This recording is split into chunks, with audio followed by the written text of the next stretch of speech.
to you specifically. So you're gonna wanna look at what your goals are for your business, your audience. So say, you know, you have relocation, or you work a lot with veterans, or maybe seniors, or whatever your audience is or your client base, that's gonna be really important to appeal to. You're gonna want to think about the knowledge that you have. So you specifically, you were an engineer before this, maybe you have a background before real estate as well. Sometimes you can bring that into your social media as well.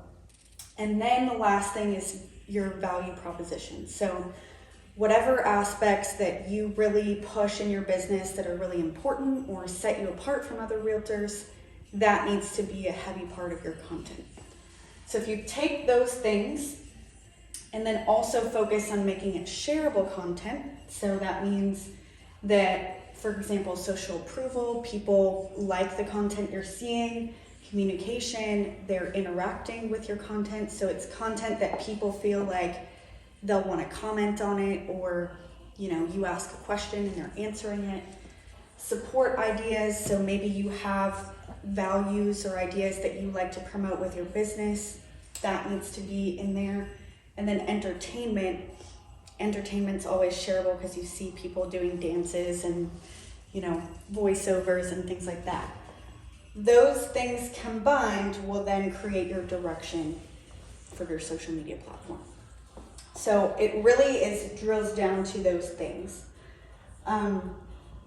If you take it into kind of creativity and coming up with ideas, pay attention to the types of social media ads, the magazine ads, commercial images that you specifically are drawn to. And I say that because things like whether people's feeds are organic or very organized and color themed, or if you, when you're scrolling or going on social media, like abstract or colorful images versus really subdued content, simple versus complicated. All of the content you as a consumer like to look at are likely things that you can very easily implement into your own social media. So, and I say that because if you like something, or you're passionate about something, or you like what you're looking at, you can produce it and be okay with that being a representation of you, really.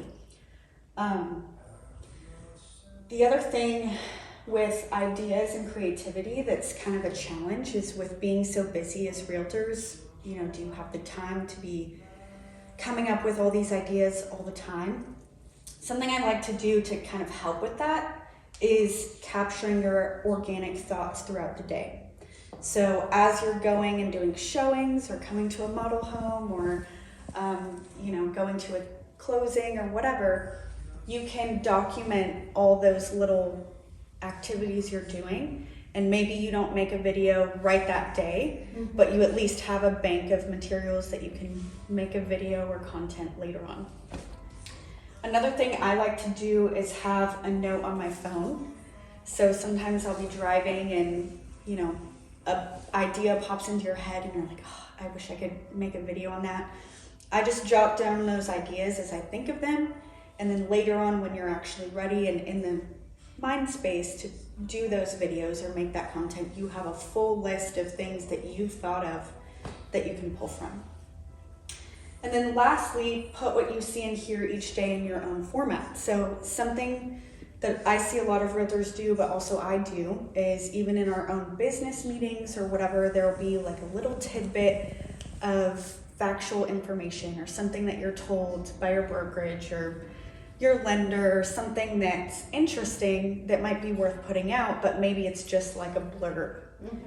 You can reformat that into, maybe you like to do videos, or maybe you like to do picture posts, or whatever your format is, into your own style, your own verbiage, and reproduce that. So you don't always have to be coming up with content from scratch. Yeah.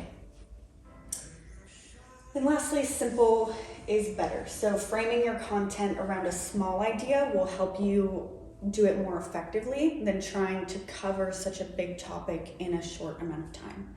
because I'm sure you've heard 1,000 times short form videos is kind of where today's videos are. So with a short video, you really only need 2 or 3 points that covers the whole thing. Break the idea into small pieces and you have multiple videos that you can do.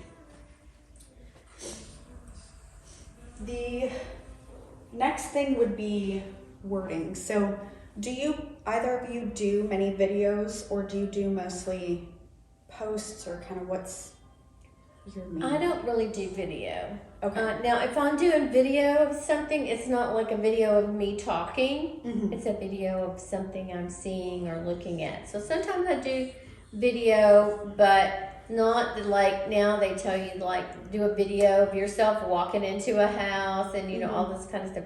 So I haven't like mastered the like videoing me and me talking and walking into a house and you know that kind of. I haven't done that. So. Okay. Same for you? Yeah. Okay. So the biggest thing for video that I've seen kind of in that same space, I have several colleagues like that, would be wording or kind of being, are you in front of the camera? Do you feel camera shy, word shy? Is that kind of something that's a barrier sometimes when you're Camera shy for me, Yeah. So I'd say the biggest thing that helped me when I started doing lots of videos, which before real estate, I used to just do posts on social media, but real estate is videos. So if you everyone has someone in their life they tell everything to, whether that's a spouse, a family member, a friend, or something. I like to picture my phone or the camera as if it's that person and just talk to them as if you're talking to them. I'd say the biggest thing that I see with videos when people do it is they focus so much about the words that it becomes a little scripted or robotic. Kind of treat it as if you're just talking to your best friend and they look like a square. But that sometimes can help you kind of take that barrier down and really just think of it as a casual conversation. Another thing that I would recommend is there's several ways that you can do it, but identify whether scripts work for you, teleprompter works for you, or just talking points. It's going to be different for everyone. For me personally, I like to use a teleprompter because I can write out what I'm going to say. I don't have to memorize anything, but I can talk to the camera like I'm not looking at anything. So if you get good and practice at it, it can look like you're having a conversation without having to, stop so many times and do so many takes. But everyone is different. But I think that's very important to identify because once you find what your style is, it'll become a lot easier to make those videos. If you do choose scripts and teleprompters, the biggest thing I'd say is focus on talking words versus writing words. And this came up for me too, but for me personally, when I write emails or anything writing, typing, whatever, it's typically a more formal way of talking than I would normally talk to you. So I've found if you don't realize and you're kind of writing in that more formal language for your scripts or your teleprompter, it becomes harder for you to repeat back what is in front of you because it's not your natural way of speaking. So that's something that can also take down that barrier, is making sure you're writing the script like you're talking, so then when you go to repeat it, it's not a block in your head. Last thing, I kind of already addressed this, but addressing the topic, simple is best with short-term videos, so make sure you're only doing like a maximum of 3 points so that you keep the person engaged and you're not overwhelming with a bunch of information. And then the last challenge would be camera shyness. So I would say that just remember what your clients are going to see, especially if this is your business content. Your clients are used to seeing you in your current state. So I think nowadays everyone's very used to using filters or, redoing it looking perfect. But actually, the more organic you are and the more real you look, the more appealing and engaging that content can be to your followers. So I like to make sure, keep the human moments, don't filter out your personality. So if you have hiccups or bloopers or something, I have a colleague who made a whole video of all their bloopers from their videos, and it was one of their most successful. So if you keep some of your personality in there, it's a lot of times more appealing to your clients. And last thing would be just to take the first step in the video, because it can only go up from there. If your first video is your worst, then the more you do it, the better you'll be. So, are there any questions on that stuff before we move on? No, I think I'm good. Right, so I'm sure you're aware all the types of social media, but I did want to point out specific stats on the different audiences of each of these platforms. I really think in real estate, it's really important to get good at one or two platforms before expanding. So say you've been using Facebook a lot, next Instagram, get good at Instagram, next TikTok. That way your content grows in kind of a natural way, but also you don't overwhelm yourself with trying to learn 6 platforms at once. Here are Facebook, Instagram, and YouTube. Facebook and Instagram are owned by the same company, so they have a lot of similarities in their usage. YouTube is its own animal, but you can see these are the highest used platforms. So Facebook and YouTube specifically, over 2 billion users, and then 1.5 about for Instagram. Notice Facebook and Instagram allow professional pages. That's going to be very useful in terms of tracking your stats. So do you both have professional pages on either of those, or personal only? Just personal only. Even my Facebook, I've used it for business, but I don't it's not constant business. Like I'll post my listings in there from time to time, or an open house that I'm using, because I feel like the same people that would be on my business page are the same people on my personal page, and as long as I'm not using it for 100% business, I think Facebook doesn't care if you do some business on there. So definitely, I just never have because trying to keep up with one is hard enough, then 2, and then adding more things. You could spend your whole a few hours a day doing your social media and not doing any other work. So. Definitely. And is that the same for you? Do you have a professional page, or do you use? I have a professional page. Yeah. So the one benefit on Facebook specifically of having a professional page in addition to using your personal would be if you have any of those leads or people who have found your page who start watching your content without being your Facebook friend. Mm-hmm. So on your personal, everyone who's on your personal has friend requested you so they can see what you're doing. They may know you, they may be an acquaintance, but say someone in your farm or something looks you up, starts following you on Facebook, but hasn't friend requested you because they haven't met you yet, and maybe it might take 1 or 2 videos or some posts in order for them to contact you. Mm-hmm. That would be the benefit of having a professional page where they can access it without having to be your friend. Okay. So a lot of use cases for that would be you can actually start posting your real estate stuff on your professional page, or even some of your personal stuff. That's where kind of the mix is really good. Mm-hmm. And then reshare it onto your personal page so that both audiences are seeing it. But with a professional page, you do get insights, and we'll get into that in a little bit. But I want to point out the largest age group on each of these platforms typically sits around the 25 to 34 age group. So that's that millennial age group that's going into being first-time homebuyers, second-time homebuyers who are about to be prime clients for all of us. And same for YouTube. The largest age group is a little younger, but it's then followed by that millennial age group. So it doesn't mean that there's not older people on there, but if you're thinking of appealing to who is on these platforms. That's useful to know. The other thing would be 7 in 10 adults use Facebook, so having a Facebook is really good. That's great that both of you have started on that. And then 81% of US adults use YouTube, so that's why you find a lot of these realtors become successful on YouTube, because so many people are watching them. However, that requires long-term video versus short form videos. The other platforms are also TikTok. That's a big one that's been pushed.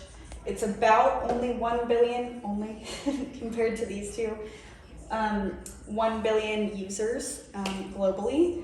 So it also allows professional pages. The largest age group there is a little younger as well, 16 to 24, but there are older age groups on there. TikTok is gonna have your most global reach, so if you ever start using TikTok, as you post on there, it has the chance to get more attention from people who are maybe not local, or, you know.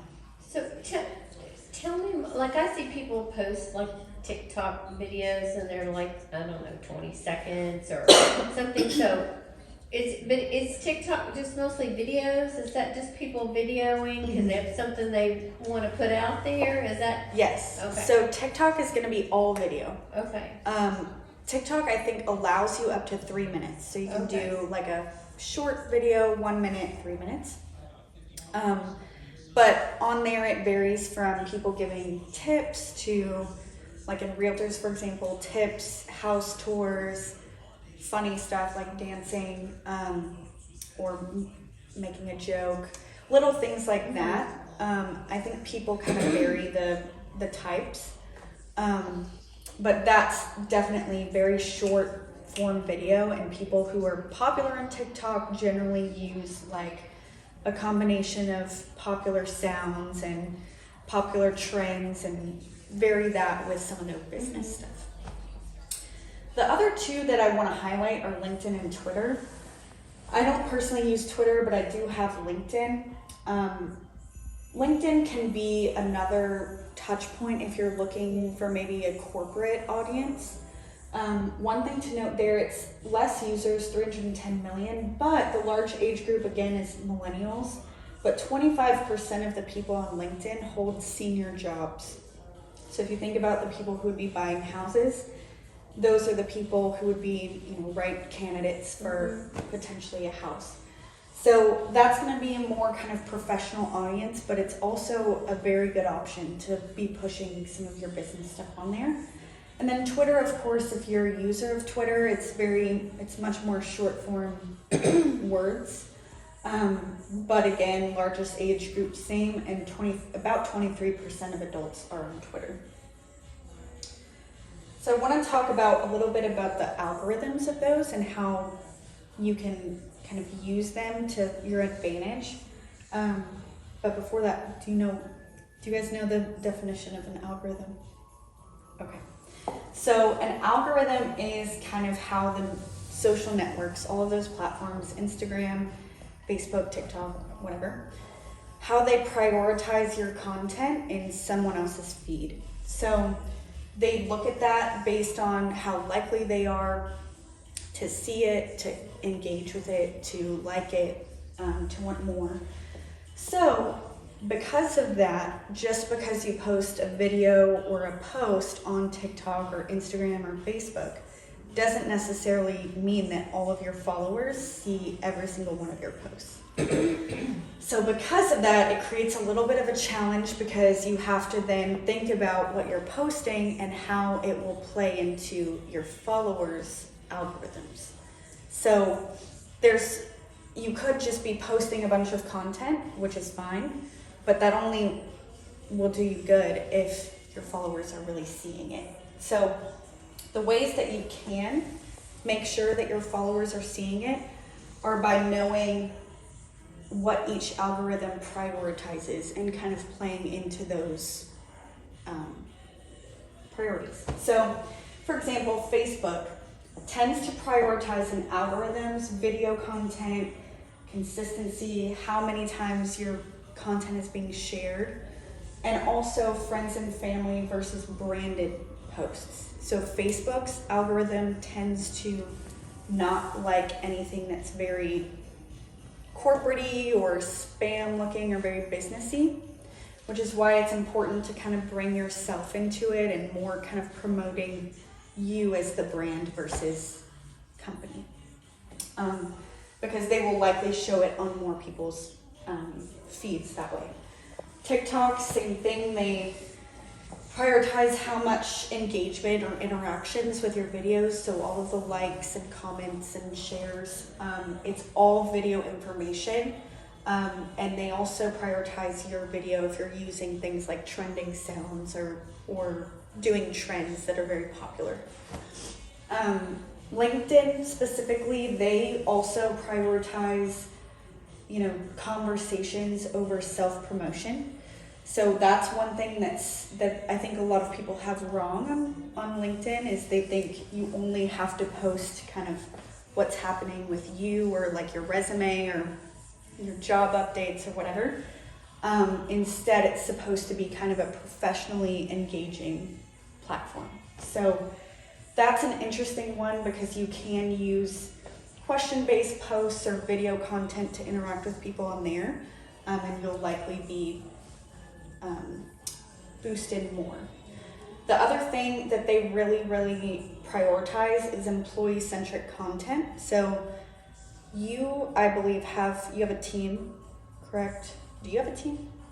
Okay, so this would be a really good platform to use for your team because anything about, your team or employees is really boosted by LinkedIn. So then you'll likely get more engagement on some of those types of posts if you were to use that platform. The biggest, most confusing algorithm would probably be Instagram. So it's great that you've started on there. It's a little bit different than Facebook in that they take a ranking factor as well as a priority scale in order to get your posts on someone's feed.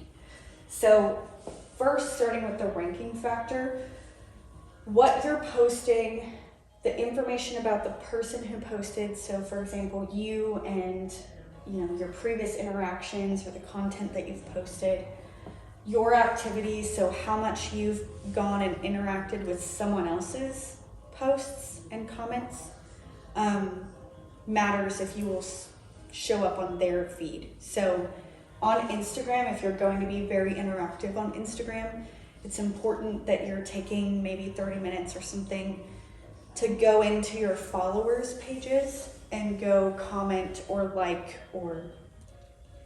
their story or something that makes sure you're connected to them so that when you post, you have more potential to their feed. And then, same thing with history of interacting with someone. Take that and combine it with, high quality photos, video content, story posting, going live.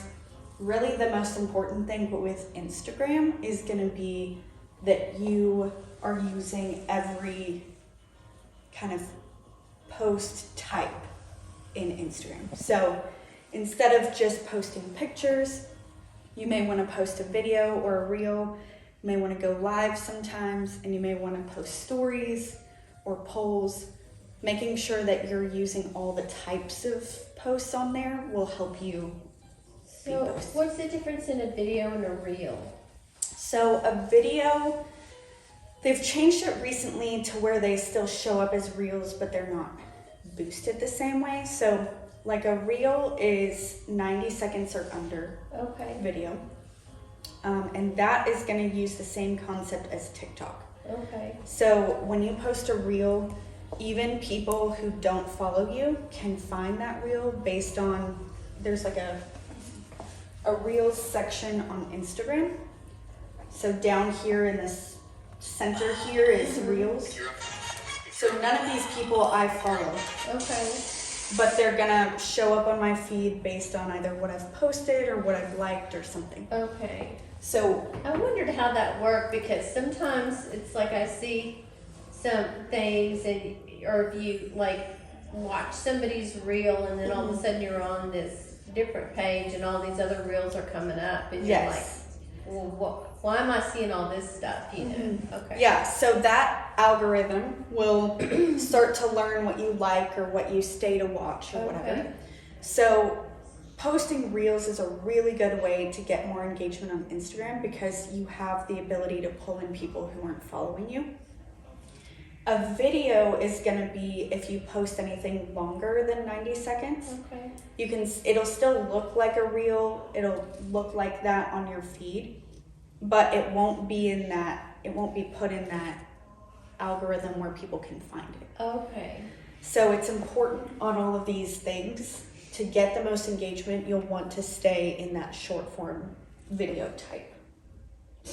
And then lastly, I don't know if you guys intend to use YouTube or already do use YouTube, but they also have a ranking and priority kind of algorithm. So theirs is going to be based on how well your videos are performing, if the people who are watching your videos, what their history is, and then external factors, so things like the interests of that person or what they're searching. That's going to determine whether, when you've watched a YouTube video, there's recommended videos on the side. The more you appeal to this person's interest, the more likely you'll be recommended. So that combines with how videos relate to each other. So the relevancy of maybe how your video is titled or described and what's in it is more likely to bring you in those recommended videos area. Any questions on all the algorithms before we move on? Good? Okay. So I know it's a lot of nitty gritty, but those are all things that can help you get more engagement. Now, increasing engagement, you'll want to time your posts based on the activity, how much activity is on the platform. Again, prioritizing video content, it's like a broken record. We hear that all the time, but it is really true. All these platforms have started to really push people's video content more than your post. I really think it's the best, you get the best interaction with your followers if you're varying that up. So maybe one day post a video, one day post a picture, one day post multiple pictures, things like that. So when that says time your posts based on most activity on the platform, so there's certain times a day, because sometimes I think about something like, oh, I want to post this, but it's like 10 o'clock at night or something, and you probably don't want to post it late at night because nobody's going to see it. But by the time people are back up and on Facebook or Instagram or whatever the next day, it's probably like lost in la la land somewhere. So Exactly. So that's important. Timing your posts. It's kind of like when you list a property, that first week is like the most important week, how many people have seen it, and then the longer it's been on there, the less and less, right. Same thing with a post. So if you start your post time at an off time of engagement, or like post it at 10 p.m., it will have sat on Instagram or Facebook 10 hours before anyone ever gets on there, and then therefore it's maybe not on their feeds anymore, because when it was on their feeds it was like 2 a.m. Yeah. Okay. So yes, and I have a few charts. The next slides actually will show you per platform when the best times are, but that's where having a professional page on any of these platforms is really important, because the insights, it's called insights, but it's basically stats of your specific followers. It'll actually tell you when they are online, so you can time your posts based on who's actually following you. Okay. So I'll show you that in a second. Another thing you can do is use live. Have either of you gone live on Facebook before? No. Instagram? Okay. So I've gone live a little bit. How I use it is really short. I'll maybe at the beginning of an open house go live and do a quick tour of the open house and tell them to come by or something. You don't have to be live for 15 minutes. You could be live for like a minute. But the benefit of going live is that it pings all of your followers. So it'll say, Courtland has gone live, join now or something. So it's just another way to engage your followers, because some people will just go click on that because they're used to just clicking on notifications.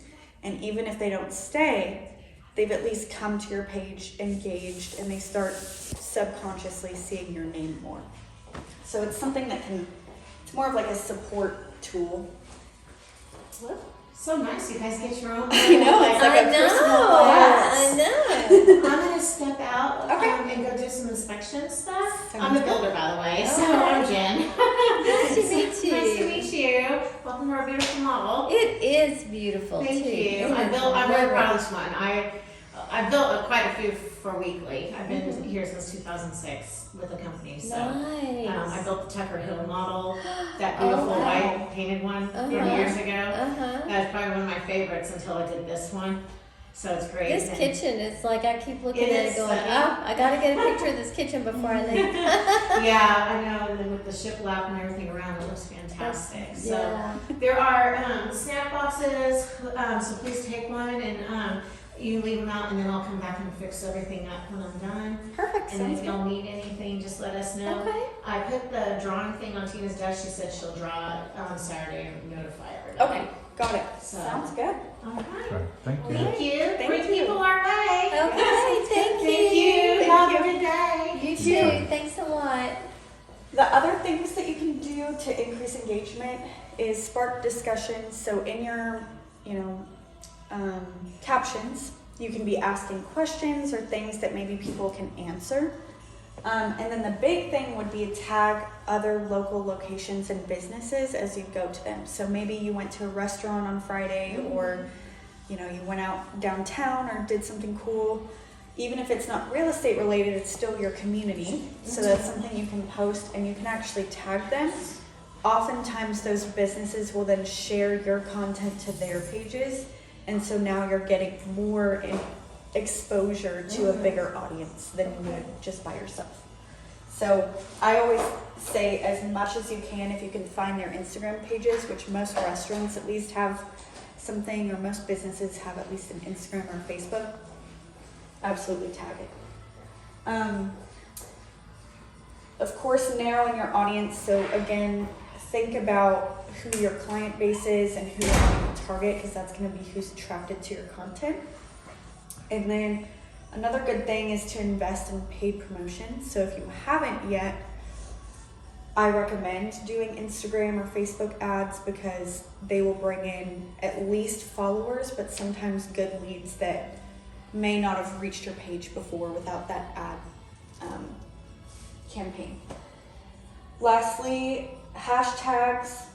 Do you guys use hashtags or know what those are? Kind of. I mean, like I know kind of what they are, but I don't really know how they work. I mean, I know you just put a hashtag something, like when I post pictures of my Boston Terriers, it's like hashtag BT Nana, because I'm their grandma. So Cute. I like that. But Yeah, so hashtags are basically, if you've ever clicked on a hashtag, you can actually go and see every single post that has ever used that hashtag. oh really? So on Okay. Instagram, Facebook, TikTok, whatever, you can actually follow hashtags. Some people like to do that, whether it's Dallas or DFW Realtor or new construction, whatever Yeah. they want. So if they're following that hashtag, if you've posted something that uses that hashtag, then they will get notified or shown Okay. that post because they follow the hashtag. Okay. Even if, and hashtag is also another way where if they're searching in Instagram or TikTok or something, if you've used that hashtag, you will come up for that search. So say they're searching your name or the interiors or whatever, if they use those keywords, the hashtags will bring them. So my Instagram is like Realtor Perry, so I should be doing probably hashtag Realtor Perry on everything I post, right? Yes, I would recommend always make a hashtag, like one hashtag for your business that you use all the time, because it's basically going to recreate your feed, but it's just another way that someone can search and find you. For example, my hashtag, my Instagram and everything is choose Courtland. Mm-hmm. So I always will use a bunch of hashtags and then at the end do hashtag choose Courtland and then, Yeah. you know, it'll bank a bunch of stuff.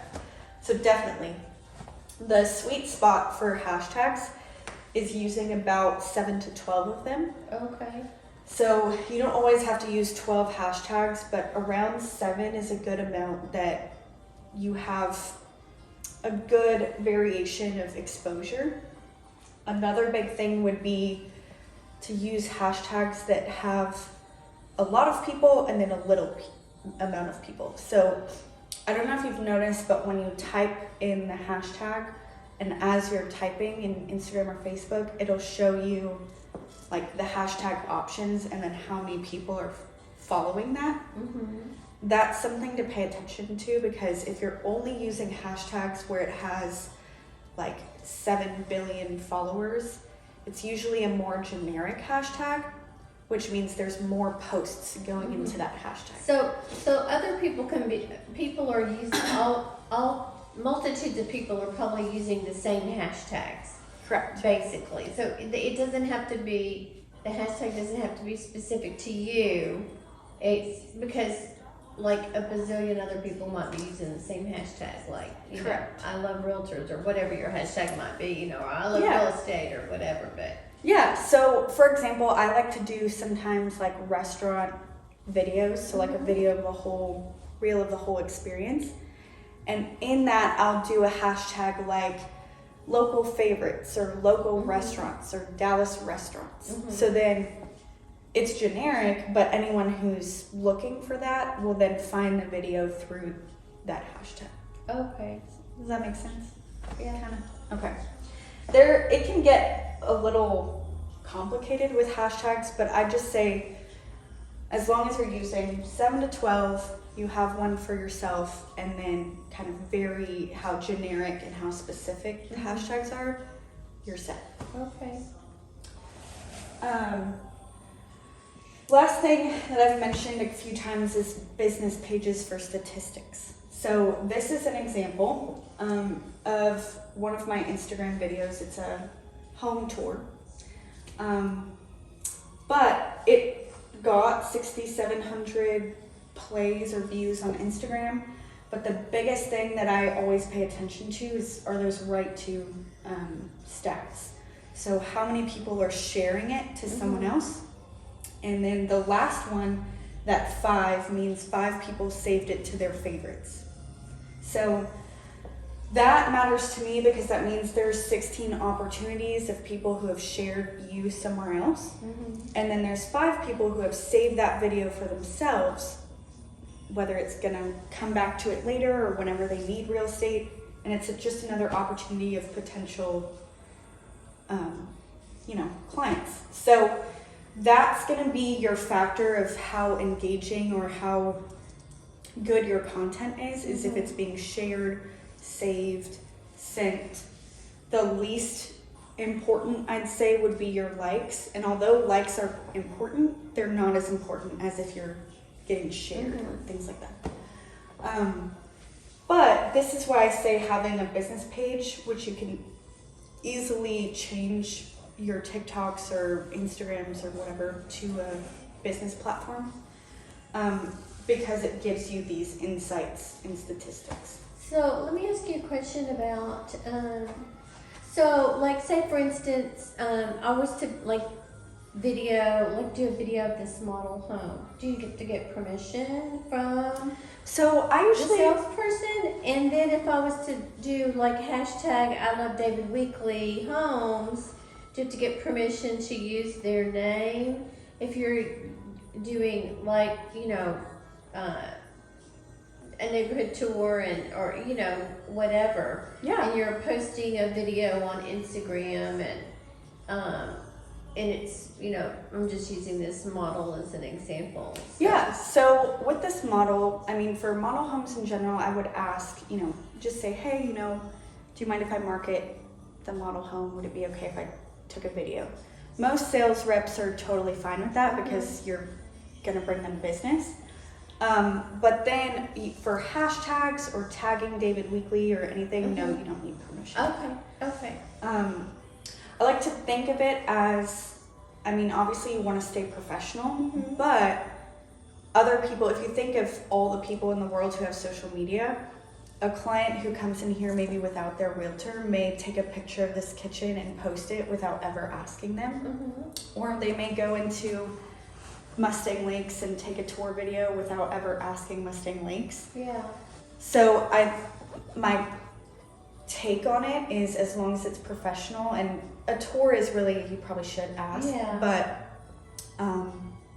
I'd say it's okay as long as it's, you know, in a professional way. Increasing engagement, times to post. So here's some kind of generic, averaged out times that are good to post on each platform. So if you notice, for Facebook, in the wee hours of the morning, which maybe not, but in the middle of the day, for both Instagram and Facebook are great times to post. Likely because everyone's on their lunch, or, you know, lunchtime breaks during work and things. So keep that in mind, even the weekends, middle of the day. LinkedIn and Twitter have similar but different. Notice LinkedIn is mainly engaged in the middle of the day, but mainly just on the weekdays, which makes sense. If people are using LinkedIn, a lot of times they're at work or something. So that's good to use. And then TikTok has a very random, in my opinion, you know, best times to post on TikTok, but TikTok is also a random app. All right, so in terms of recommended tools and apps, we were talking about the gimbal. These, I'd say, are two amazing things to have in your closet at home: a gimbal and a standing tripod, both for your phone. So hand gimbals are really useful for things like those home tours, or you know, if you go out and do a neighborhood. It basically stabilizes your hand motion. So it'll use like a automated thing. You can charge the battery, but as you go like this, it should take out the shaking of your hand. So for me, with house tours and things, I'll go around with a gimbal and take, you know, like a little video of each room, and then put it all together into one video. But I always use that gimbal. It's so useful. Nice. The standing tripod, that's very useful if, for example, you don't always have someone who can come with you to film something. So say you want to stand in front of a sign, or stand in that backyard, or in front of the house you're touring. Having a tripod that you can just put your phone on is very useful, because you just pop up the tripod. You don't have to have anyone else. It's very easy. So both of these I bought on Amazon, about $30. You don't have to get something crazy, just something that holds up your phone, and I can send the links to those. And then the other apps that I'd say are really important to have are a teleprompter app, if you decide that's the way you want to do videos, and then also a video editor app. So I personally use Splice and BigView Teleprompter. This is a screenshot of the Apple Store. Do you both have iPhones? Okay. So, this is in the Apple Store. These free versions, I haven't personally tried, but, you know, any free teleprompter video editor app that you like is okay. I don't mind paying for these, just because I feel like once you've used them so much, you really get the value of them. Splice specifically will take your videos, you put them all together, but you can edit transitions, you can put captions, you can put music. It has thousands of songs options that won't get taken down from Facebook or TikTok because of copyright issues. So you have a huge library of music you can use. So I love using that for things like tours and stuff, because you can find like a luxurious song and put it on there. So that's what I would recommend. There are other options out there. Again, incorporating you into your socials, it's important because people want to interact with people. So you'll increase higher engagement, more opportunities to keep yourself interested or your followers interested. making things less corporate, and making sure you're doing something differently. So bringing back to that intro where, you know, different things I incorporate outside of real estate into my posts are things like, technically I'm a meteorologist, so sometimes I'll put videos of, you know, how to protect your home from hail or the best tornado shelters, or, you know, incorporating weather into real estate. If there's something that you do that you can incorporate, maybe it's you like dogs and you can highlight dog parks or something with your church or the community. Right. I think that's very important to set you apart from every other realtor out there because it's something personal. Again, with the stats, this is just another screenshot of the information that you get if you do have a professional page and insights. So notice I can see the age ranges of every single one of my followers, the towns that they're in, their gender. So this can help me kind of create content based on that. So if I think, okay, what does a 25 to 34-year-old from San Diego want to see? Maybe it's things about, okay, moving from Texas, or, you know, if they're in Houston, moving to Dallas, or, you know, things like that. So having these stats can be really useful in tailoring your content to your actual audience. And then it also provides you times when your followers are active. So this is a screenshot of my specific followers. By day, you can see what times they're active. These stats are all from Instagram, but Facebook provides the similar type of stats in their insights. So I would just recommend that you take a look at those before you post, just so you can get an idea, you know, if it is 10 p.m., maybe I would be okay posting at 10 p.m. versus, you know, 6 a.m. But it's all going to be relative to who's following you and when they're on there. And lastly is the time challenge. You know, if you don't have a lot of time to incorporate social media, there's a lot of different formats that you can do. So it's not just having to spend all this time and create a video and put it all together. There are a lot quicker options, for example, like stories, which Facebook and Instagram have. Those are, you know, take a picture of the kitchen and post it on your story. People will still see it, but it took you like 3 seconds. Live, same thing. You can do a minute live, quick reels or posts. Other longer options are videos. So it's okay to not spend a ton of time on social media. Just utilize those other types of things that still get you people coming to your page, but it's not necessarily having to put so much effort into it. Another thing would be to create a themed social media schedule. I'm sure you've seen this sometimes, but I believe in a less specific social media schedule just because I feel like that's a little more helpful in terms of managing your day-to-day.